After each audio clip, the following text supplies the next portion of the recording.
Good evening, everyone, and welcome to the Standing Committee meeting of Monday, October 4th, 2021.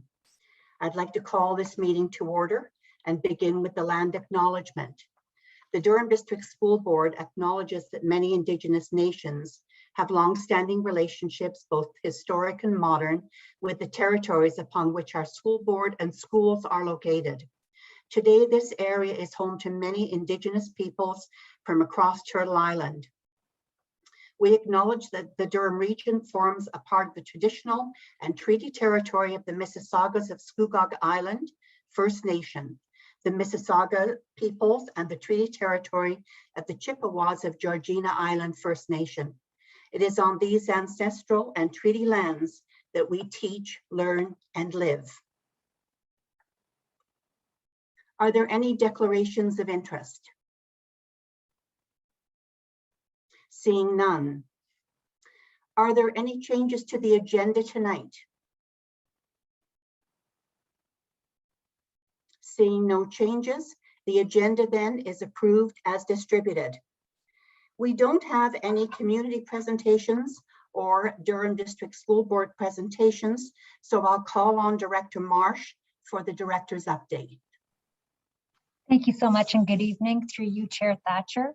I did want to update trustees in terms of the school testing pilot program. You may recall earlier that this year we let you know that the Ministry of Education had chosen Ajax High School, J. Clark Richardson Collegiate Institute, and Pickering High School and Port Perry High School, those schools will be participating in a school testing pilot program until October 29th. In the event of any students or staff being dismissed due to being a high-risk contact of an identified cohort with an outbreak of COVID-19, those students would receive a take-home self-collection kit to complete testing at home and drop the kit off at the school for testing. I wanted to let you know that thus far to date, there's been no opportunity in terms of using this pilot program, because in those 4 schools, due to the lack of COVID-19 cases, there haven't been any cohort dismissals while students or staff were at school. So to date, we have no feedback to provide the Ministry of Education. I also wanted to let you know that similar to last year, but feeling it a little bit earlier than we did last year and at quite an extreme rate, is the challenge we have of staff absences. Understanding the absences are due mostly to COVID-19 management. And you may recall last year we did identify a number of strategies to ensure that we could keep schools open in terms of unfilled vacancy rate. I do want Superintendent Mundy, if she's available, to please update you on the number of things we're doing centrally to try to overcome the staff shortage we currently have, and then happy to take any questions you may have. Thanks. Over to you, Superintendent Mundy. Thank you, and through you, Chair. We've done a number of things centrally to try and increase the supply pool that we have. So we have ongoing hires in all teacher, EA, ECE, clerical, and custodial areas. We have expedited processes to get our new supplies into schools by having the COVID protocols available on YouTube so that they can view them prior to having their DDSB access. We're utilizing paper attestations that can be emailed in for the criminal background check as well as the vaccination status. And that helps support getting people available quickly to be able to supply in our schools. We've posted and hired some dedicated EA supply, which are placed at specific schools based on information provided through Inclusive Student Services, as well as reviewing the data of unfilled at specific schools. We've just recently posted a dedicated teacher supply posting so that we can set up a similar process with schools that we notice unfilled in terms of having a dedicated supply on site. We continue to assign emergency supply teachers So these are teachers that have met the qualifications that we would be considering for interviews, and that will have an opportunity for an interview, but that we can bring in on a limited contract rather than a permanent supply, so that they can work in our schools. And schools have an option of, they have specific emergency supplies that they can call the night before when they know they have an unfilled position. We are continuing to work with our team to reassess in the mornings and reassign and adjust any supply as best we can to support schools. We have a triage process for schools so that if they're concerned with their absences, they utilize staff on site, whether it's reducing prep time or using on-calls at secondary, but also have a process to inform their family of school superintendent or system lead so that centrally we're aware of highest need and can provide responsive support. We're also have done some posting for uncertified French teachers, looking to support those programs as that continues to be a need.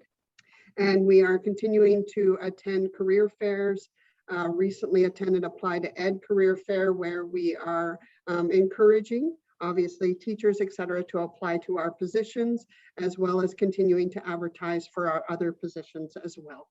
So those are some of the things that we're working on through recruitment in terms of supporting the supply list for all of our positions. I should note as well, this is a provincial challenge. It is something that all directors of education discussed when we met recently. We have asked the Ministry of Education to pursue, as you know, right now, retired educators are limited in terms of the number of days that they may work. We have asked for reconsideration to extend the number of days that retired educators are able to work. Right now, we're running out of occasional teachers and other positions at a time when we're still making use because they haven't, it's the beginning of the school year, they haven't met that threshold. Once they've met that threshold and they come off our list, the teacher shortage across the province is going to become even more dire. Obviously, health and safety is the key concern here when we don't have educators to fill in. Then there's, of course, the concern in terms of the progression of learning that occurs during the school day when we're not able to have qualified teachers present. But the first priority will be keeping the schools open in terms of having individuals coming in to help supervise. But I did want to flag it for you because we are getting dangerously close in some situations in terms of having to make the tough decision that the school cannot operate on that particular day due to high staff absenteeism. Of course, that's going to be a last resort. As it was last year, we felt very fortunate last year with all the strategies we put into place. Unlike some other districts, we never had to take that significant step, but we are feeling the pressure much earlier, and it is a higher gap in terms of the vacancies we currently have, and I believe that the province is experiencing. So thank you, Superintendent Monday, for providing that background, and through you, Chair Thatcher, we're happy to take any questions. Thank you. Are there any questions for Director Marsh? Trustee Lundquist, go ahead, Nikki. I'd be happy to go, but Trustee Barrett actually had his hand up long before I did, so I'm happy to defer. Well, Trustee Barrett, it looks like you're up first. But you're Thank you, muted. Trustee Lundquist. So, and it is less of a question, Director Marsh, and you probably know this better than I do, but certainly there's a great deal of discussion at the OPSPA table with regards to the plummeting number of teachers and new applicants into Teachers College. The numbers are going down quite dramatically. Not surprising. I would suggest that again, I have an opinion, but the present government might want to be able to look at some of the reasons why perhaps people don't want to go into teaching now, but I'll put that aside. But the concerns that certainly Superintendent Mundy has reiterated and that you have spoken of will continue into the near future as the numbers are. And I know you probably talk about this on code multiple times, but the issues that we're having today are going to manifest themselves even in a greater extent in 4 to 5 years' time if the number of teacher applicants continue to be able to plummet. And we've heard about French immersion and things like that, but now we're talking about teachers right across the whole spectrum as well. And it'll make the teaching shortage of the 1950s and 60s pale in comparison to what we're actually going to be able to have for continued teaching staff in the future. So I just wanted to add that. Thank you. Thank you, Michael. To build on that, Chair Thatcher, what Trustee Barrett has rightly pointed out is I've updated you previously on the math proficiency test, which is delayed now until December after the judicial review occurs. But there are a number of teachers who will never have to teach math in their lives, who are required to pass that proficiency test or lose risk of certification, not being certified. So we have a number of educators currently teaching permanently in our schools and have been since last year, who are still waiting to be able to have an opportunity to write that test. And if they fail it, their certification, of course, is at risk. So that is another barrier, most definitely. Thank you. Thank you. And I'll go to Trustee Lundquist and then Trustee Crawford. Go ahead, Nikki. Thank you. Yeah, it's unfortunate when policy decisions don't make a lot of common sense, which might be part of the problem with attracting and retaining teachers. And I don't mean from us, I mean on a provincial level. But my question specifically is related to rapid antigen testing. And I raise it because I received several emails about it. And I think it's important that we have a brief discussion at least about it. So I know that we had a pilot project. It's interesting to hear that it hasn't been used at all. But one of the things that is being asked is that we provide rapid antigen testing in all schools. And I've indicated to people that I've spoken to that that's not something that is funded by the ministry, and the cost of it would be so exorbitant that I can't even imagine trying to find the funds to do such a thing, recognizing I'm only speaking for me when I say that, and I've made that clear too. But I'm wondering if perhaps Director Marv can speak to that issue, because I know that there are emails coming in now, and that it's very specifically related to a sort of social media demand that recognizes that transmission rates in schools, or at least number of cases in schools, is actually higher, than in many other settings. So there's definitely a discussion happening about that in the public sphere, and I think we probably need to give public some information about it and why or why not we may have it or don't have it available.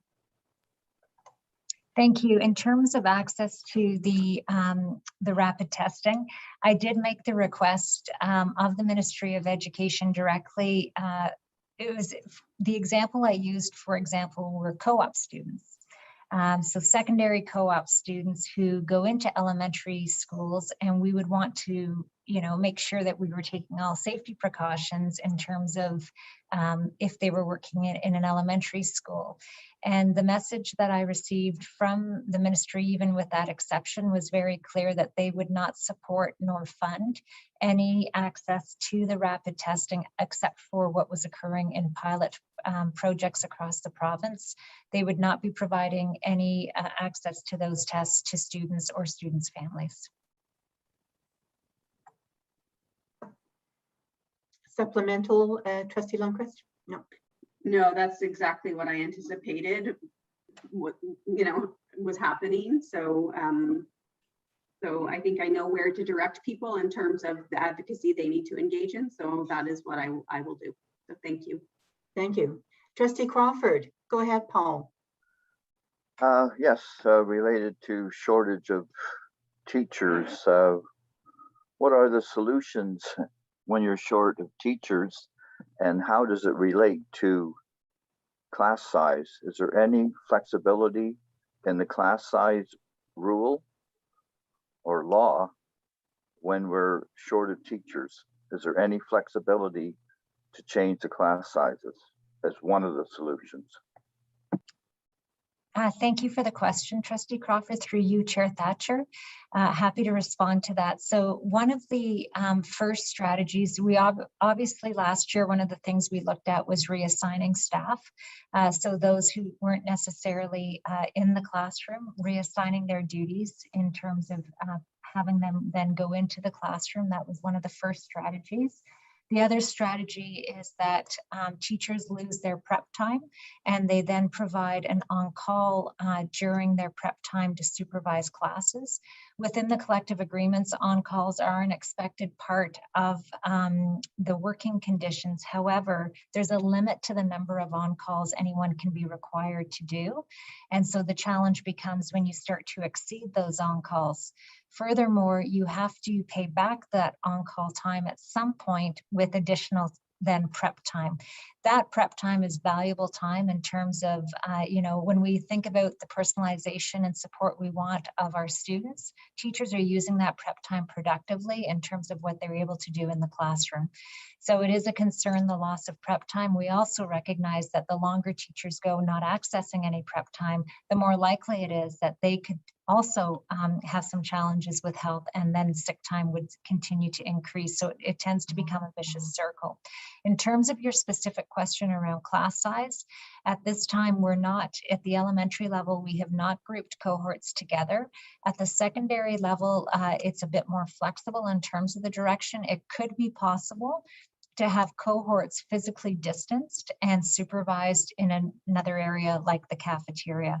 But our most extreme challenge currently is at elementary, but we also have seen a rise in need at secondary. We also reassign teachers. So sometimes if they're secondary panel and we don't have a shortage in secondary, we can reassign them to elementary.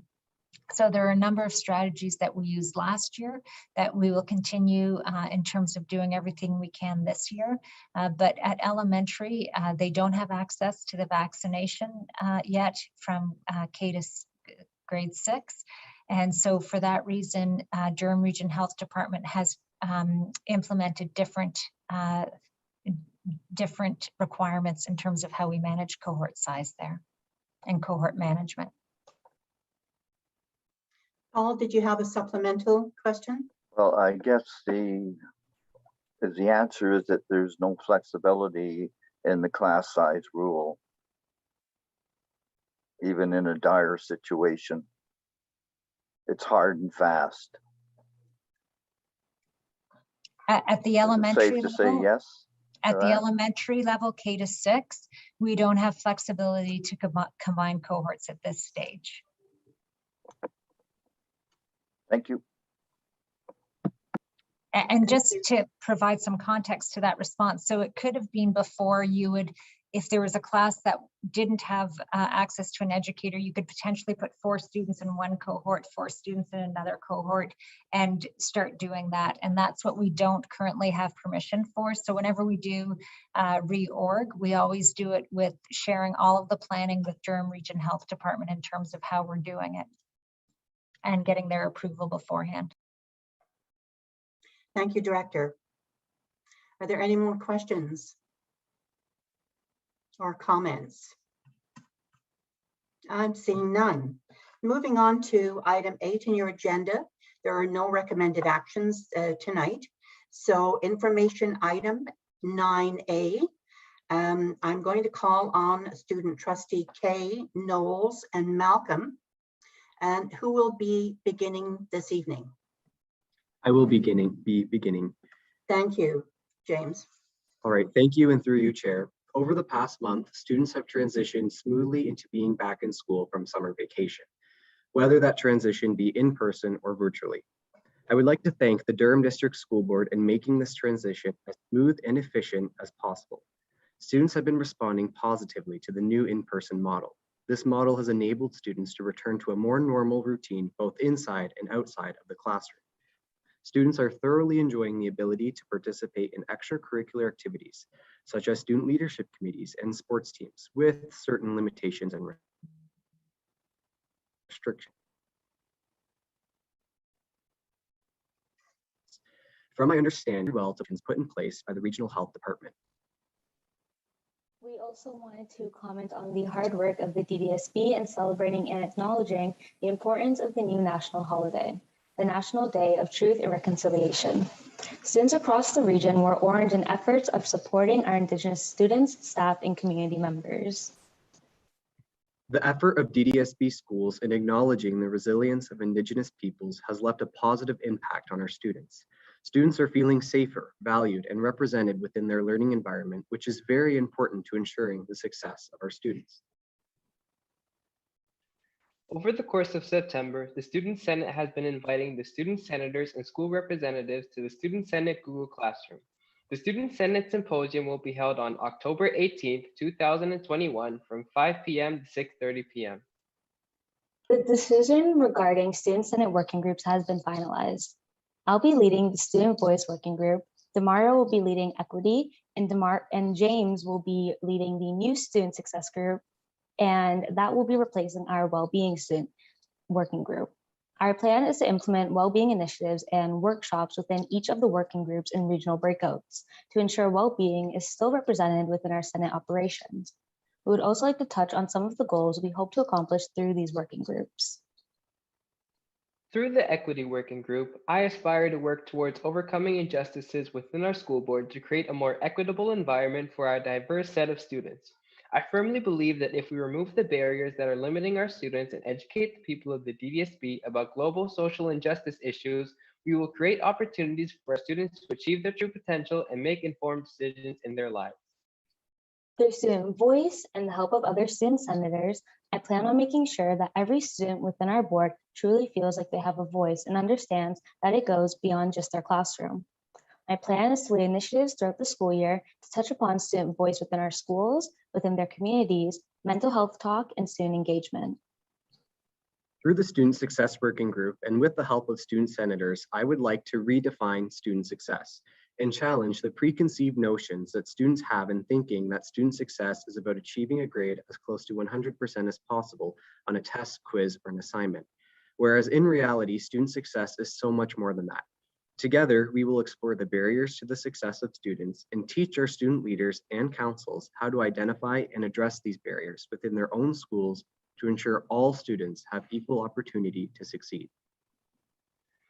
We would also like to take this opportunity to provide an update on the current events within our respective regions. The East Region schools are gradually transitioning back to a more normal school environment. Leadership committees, school clubs, and sports are starting to be implemented into schools once again. I've noted that the students have been enjoying the opportunity to converse with their friends and teachers, as well as being able to participate in intramurals. Some schools are even beginning to run events and activities for days of significance, such as the National Day for Truth and Reconciliation. Some schools, such as O'Neill CVI, have even been involved with activities related to the Terry Fox Run, and many schools in the East Region have either had the opportunity to have a picture day or they are planning for it in the future. Although this month hasn't been perfect, there have been many highlights and noteworthy things that have taken place in our East DDSB schools. Unfortunately, there is an issue that has significantly impacted the students of the East Region: the school time changes. Many students have mentioned that there have been many conflicts with their schedules due to school ending so late. Picking up younger siblings and getting to work on time are examples of the conflicts that have been created from the school hour changes. A prevalent issue within the Northern Region specifically is the lack of student engagement in extracurricular activities. There has been a general downward trend in student participation. Although the pandemic may be a contributing factor to this trend, I would like to address this issue by working closely with the students of the Northern Region to devise an action plan to tackle this issue. As it is known, extracurriculars and student engagement are vital aspects of student life in which all help to shape us, the students, as individuals. I look forward to brainstorming methods to keep our students as engaged as possible. One thing that students have been commenting on is in regards to school hours. With secondary school starting at 10 a.m. and ending at 4 p.m., students are finding it seemingly difficult to balance part-time jobs on top of their schoolwork. Many students require the money earned through part-time jobs to pay for post-secondary education and their day-to-day lives. We, the student trustees and student body, are aware of the reasoning behind the new timeframe and understand that it is implemented for our health and safety. However, the later end time of school and the time it takes for North Durham students, in particular, to commute to their workplaces has made after-school life very stressful for students. Despite this concern, this September has been a successful one. Thank you everyone for your dedication and devotion to the student body of the Durham District School Board. Alike to the northern and east regions, the school time changes have had a huge impact on the students within the western region. Students have found it extremely difficult to end at 4, with sometimes not getting home until 4:30 or even 5, depending on buses. For example, I've heard from quite a few students that they have to leave class early just to get to work on time, which isn't something that we should have to be worried about. Ending later is having students find that there are not enough hours after school to go to work, finish homework, potentially go to practices and any other extracurricular activities that they may have, and then finish everything at a reasonable time.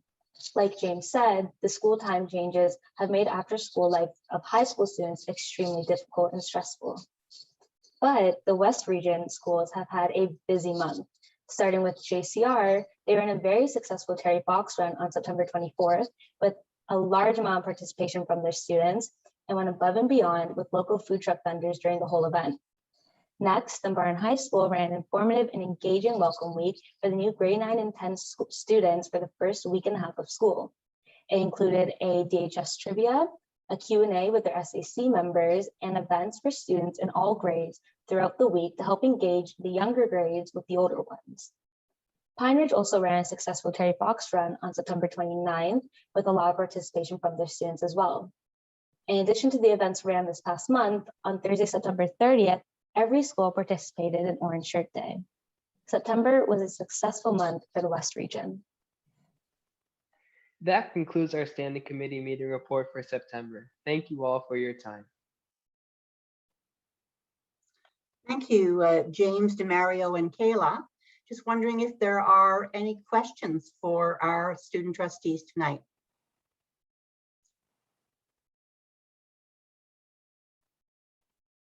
Seeing none.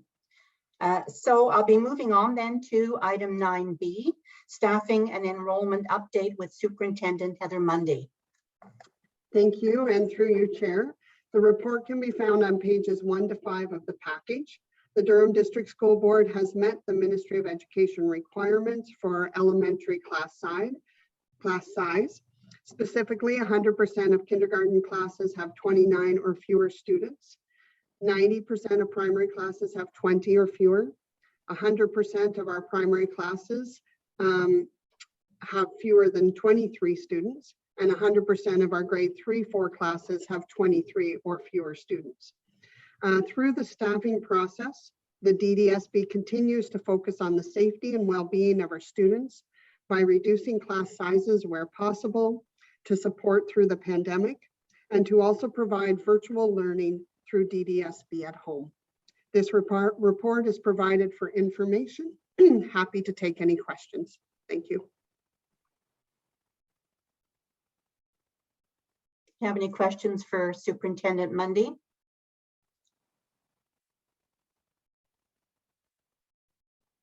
Heather, I wonder if I could ask a question. The Whitby trustees have received a number of emails from parents around the school restructuring. That is something that we do every year at the beginning about this time.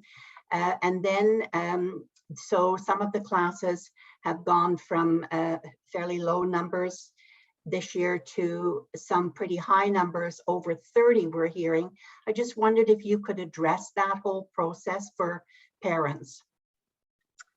Thanks, Christine. So through the fall, we did a lot of work on enrollment because our enrollment numbers were significantly fluctuating from what we thought we had originally coming in as our projections, and then what it appeared that we had in August, and then as we were stabilizing through September.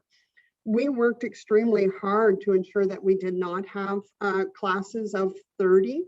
So whether some of those classes have occurred through additional student registrations, et cetera, would certainly be something for us to follow up on. But our focus was to keep class sizes underneath that. And the restructuring occurred mainly as a process to address enrollment changes at schools and to be able to provide classes, additional classes in schools where enrollment had increased. Thanks very much, Heather.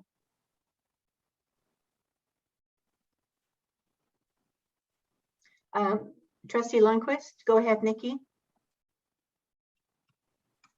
Thank you, Chair Thatcher. So I'm glad you raised that because I was going to. So, but I have a sort of supplemental question. And it might be just a concern. So you can decide to not respond or respond or however you want to handle it. But I think it's important because it's come up several times at different schools in Whitby and one in Brooklyn. So 2 Whitby schools, 1 in Brooklyn, where parents have expressed some pretty significant concerns, and not just 1 or 2 parents, but multiple parents, around the way like this is filtered through all of the classrooms in the school. So 2 kids might get moved from 1 class and then 2 kids move back in. And I understand that there's complexity to these things in terms of IEPs and all of the rest of it.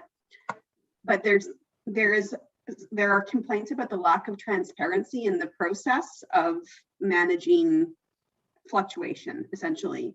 And in the 3 schools that people have referenced, it looks like it has filtered down through the whole school in some way. And so really significant upheaval for quite a significant number of kids. And so I don't know if it's any different than in other years. And so parents are just noticing it because of the scope of it, or if it's because we are doing something differently, or if we're not actually communicating the how and the why of the decision-making process. And I don't mean in terms of every individual student, of course, but in terms of the thinking that goes into this movement, because it's challenging, right? Kids are already in a challenging position in terms of mental health and security and all of those things. And then we give them more upheaval, and some of it we can't help. But I do think that parents are better able to help manage that if we give them the information that they need to address sort of the cascading effect of what has happened in at least those 3 schools.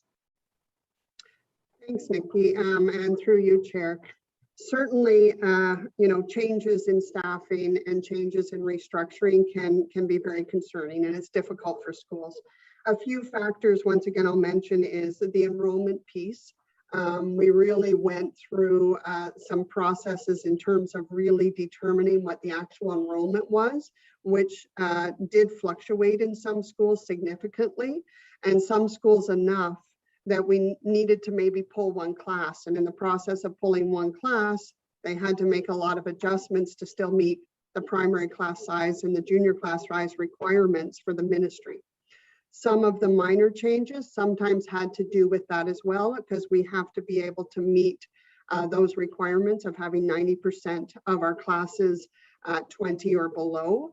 And so it did require some movement of individual students. But we certainly try to be reflective and reduce that as possible. But recognize this fall was probably a little more unique and a little more disruptive than usual.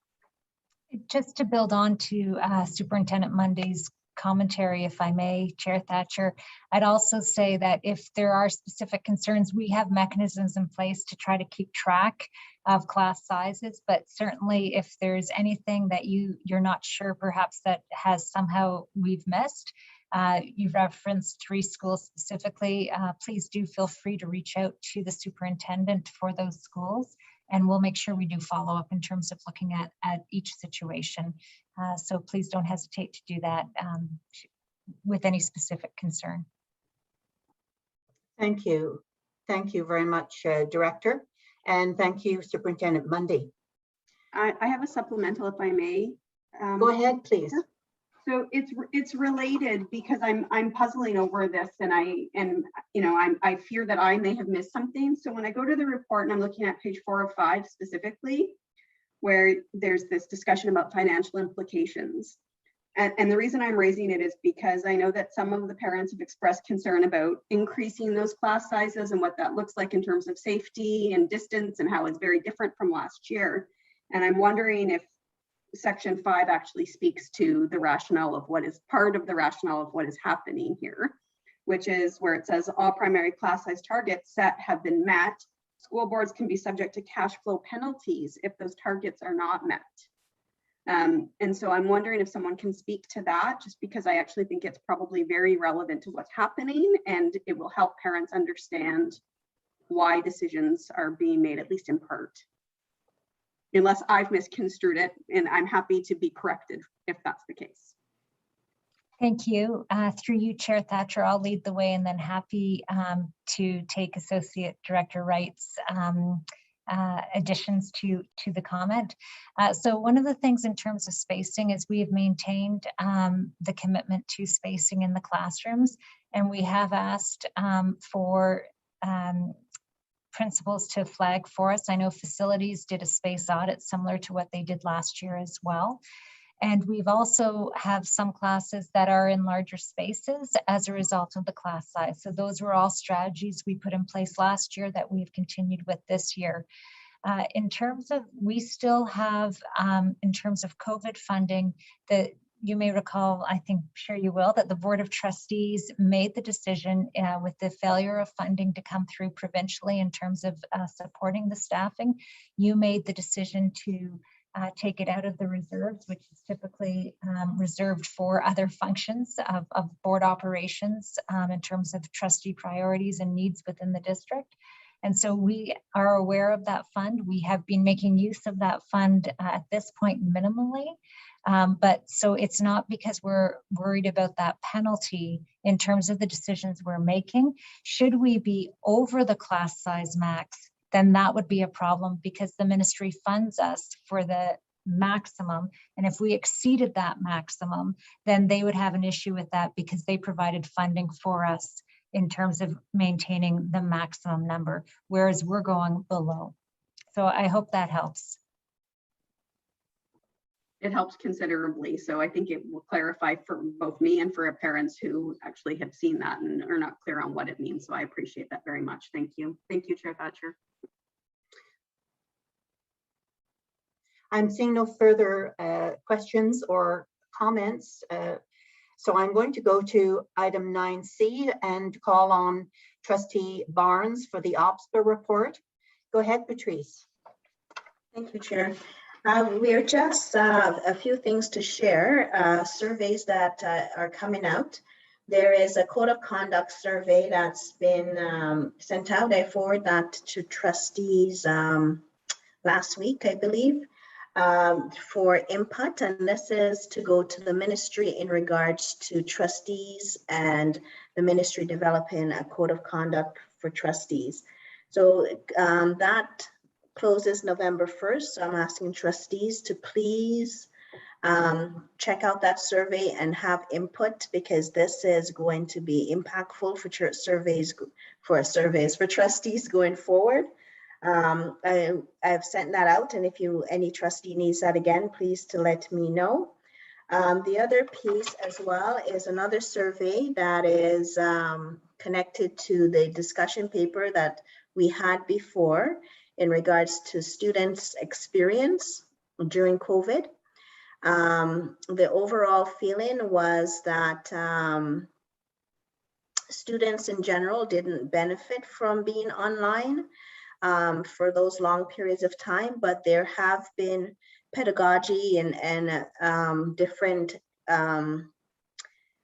processes that have worked that we should probably examine to see that we can keep going forward that have been beneficial to students.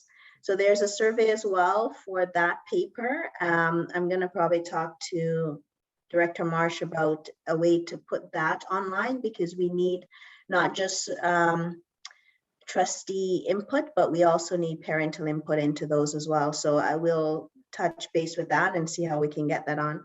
And that is oh, I muted myself before I said that was the end, but that is the end. Thank you very much. Any questions from trustees, please to let me know. Trustee Barnes, I was just wondering about the code of conduct survey. And I know that we are asking trustees to complete that, but also I believe the parents are also asked to complete that. Is that correct? Yes, they're also asking for input from the community as well in regards to what they would like to see in a trustee code of conduct. So we'll add that one to the thing as well. And where would parents find the link for that? I know I've sent some out from the email you sent to us. I've sent some to some parents, but as I've spoken with parents, I've asked them to go and complete that survey. I just wondered, did I miss that part? There's probably a link somewhere. No, I think we're going to try. Director Marsh can probably answer this, but what we'll probably try and do is maybe see if we can. We have where we can push it out to the different school websites. Is that a possibility, or is it better on the board side? I don't know operationally what that would look like. We can definitely put it on the board website, and I believe we can push it out to school websites. I'll need confirmation, and I'm not sure if Executive Leader Surjanic would have that information off the top. We're also happy to tweet it and do social media campaign around it if that's something that you would like us to do in terms of drawing attention to it. More than happy to do that. And Executive Leader Surjanic, do you know about the school websites? Yes, we can. Through a news item posted on the main DDSB website. We can also push that out to school websites as well, through you, the chair.